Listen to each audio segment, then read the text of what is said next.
دوران نماز ٹیلی phone receive کرنا۔ الحمدللہ والصلاة والسلام علی رسول اللہ۔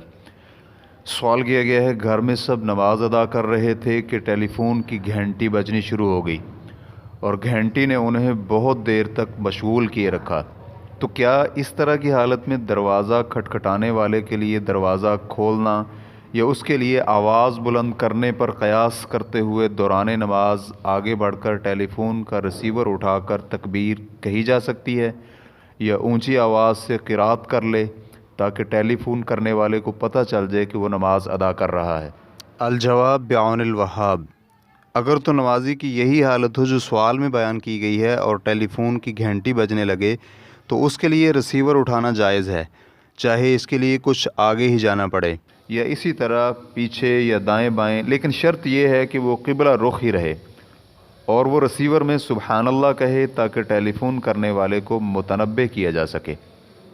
اس کی دلیل صحیحین کی یہ حدیث ہے، رسول اللہ صلی اللہ علیہ وآلہ وسلم نے اپنی نواسی امامہ کو اٹھا کر نماز پڑھائی، اور جب رکوع کرتے تو اسے نیچے بٹھا دیتے اور جب کھڑے ہوتے تو اسے اٹھا لیتے۔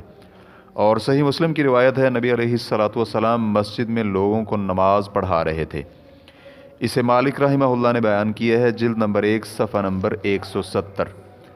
ریفرنس کے لیے دیکھیے صحیح بخاری سترۃ المصلی باب اذا حمل جاریۃ صغیرۃ علی عنقہ، جلد نمبر 1 صفحہ نمبر 487، اور صحیح مسلم کتاب المساجد باب جواز حمل الصبیان، حدیث نمبر 543، اور سنن ابی داؤد حدیث نمبر 917 تا 920، سنن نسائی جلد نمبر 2 صفحہ نمبر 45، اور امام احمد وغیرہ نے سیدہ عائشہ رضی اللہ عنہا سے بیان کیا ہے، رسول اللہ صلی اللہ علیہ وآلہ وسلم گھر میں نماز ادا کر رہے تھے اور دروازہ بند تھا، تو میں آئی اور نبی علیہ الصلاۃ والسلام نے دروازہ کھولا اور واپس اپنی جگہ چلے گئے۔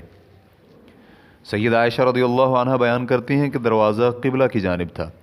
مسند احمد جلد نمبر 6 صفحہ نمبر 31، سنن ابی داؤد حدیث نمبر 922، سنن نسائی حدیث نمبر 178، جامع ترمذی حدیث نمبر 497، اور بخاری اور مسلم نے بیان کیا ہے کہ رسول اللہ صلی اللہ علیہ وآلہ وسلم فرماتے ہیں، نماز سے جسے کوئی چیز پیش آ جائے تو مرد سبحان اللہ کہیں اور عورتیں تالی بجائیں۔ واللہ تعالی اعلم۔ اسلام کیو اے ریکارڈنگز، مؤسسۃ الشیخ محمد صالح المنجد، المملکۃ العربیۃ السعودیہ، فتویٰ نمبر 8647۔ والسلام علیکم ورحمۃ اللہ وبرکاتہ۔